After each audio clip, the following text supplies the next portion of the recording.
Okay, so ngayon, gagamitin natin yung Neural DSP Quad Cortex Protection Kit from ScreenGuard. Ito, warning, binili ko to with my own money, so all of my opinions and comments are of my own. Of course, thank you Sir Chito for sending this really quickly. Ito na yung box. So sa loob, pero mali yung pagbukas ko, baliktad yan eh. Baliktad yan. Baliktad nga eh. Ayan. So ScreenGuard, ayan. Buksan natin. Ito yung nasa loob. First and foremost, may mga papel. Ito yung instructions kung paano gawin. At mamaya hindi ko na naman babasahin yan. Sticker and a letter from Sir Chito. And then, ito yung screen protector accessories. Ito yung pamunas ng something extra magnet.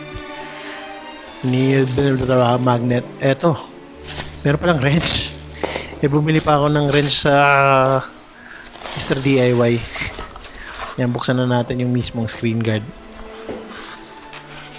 And, protection cover. Ayan, yung mismong sa screen. Tapos yung sa switches. And yung sa may screen banda. Kape. Ayan, lagyan natin si Quad Cortex dyan. Siyempre, protektahan natin yung mamahalin nating investment. Punas-punas. Ayan, basahin natin instructions kunyari. Hanggang number 1 lang yung babasahin ko. So, ito yung pamunas. Hindi ko alam kung ito yung first eh. So, yung pinunasan ko na lang muna. Yun yung unang nadampot ko eh. Yan, punas-punas. Tapos next is yung accessories ng screen protector mismo. Ang ingay ng aso ko sa labas. Ayun, ito yung pamunas. Microfiber. And ito yung pangtanggal ng alikabok tsaka mga particles. Wala akong kuko. Ang hirap siya kasi wala akong kuko. Ayun. Success. Ayan, sige, dikit-dikit para matanggal yung alikabok at saka mga particles, mga dumi-dumi. Okay, sige, check natin with the flashlight. Mukha namang okay. Punasan uli. Kasi gusto ko lang. With the flashlight. Ito na, yung screen protector. Tempered glass, parang sa cellphone. Siyempre, hindi ako marunong magkabit at saka nanginginig kamay ko. So, tingnan natin. Tanggalin natin yung protection nung sa may sticky part. Tapos, syempre hindi ko binasa yung instruction. Basahin niyo po yung instruction, please. Ayan. Sana hindi tabingi.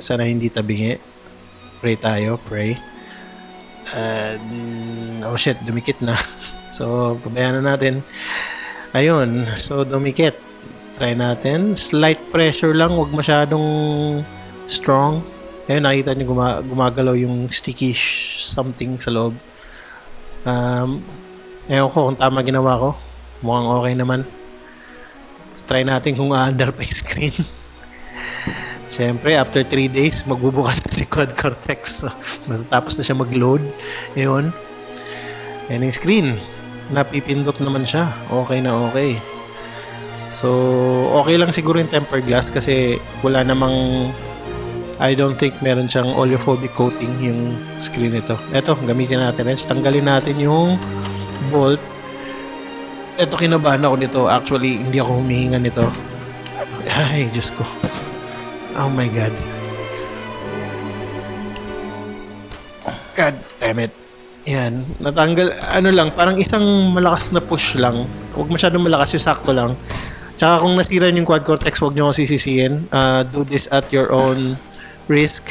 I'm not liable to any damage sa Quad Cortex nyo. Yun, natanggal.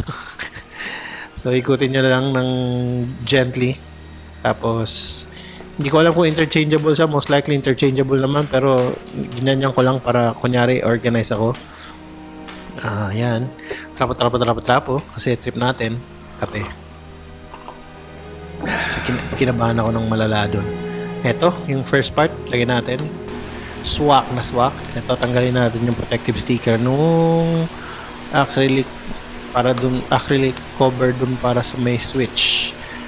May mga may iwan dyan pag ano nyo kasi parang laser engrave yata yung sa mga letters. Pero madali lang tanggalin. Kutkutin nyo lang ng kuko nyo, matatanggal yan. Tapos trapuhan nyo na lang.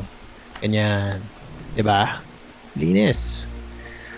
Saktong-sakto yung fit.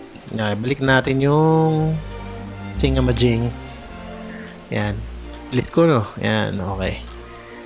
Tapos, gamitan natin nung wrench na kasama dun sa binili natin, sorry. Konting pressure lang, wag masyadong do not over tighten. Kasi baka hindi ko alam kung basta sundin nyo na lang. Huwag na kayo magtanong. Ganyan. Yan. Okay.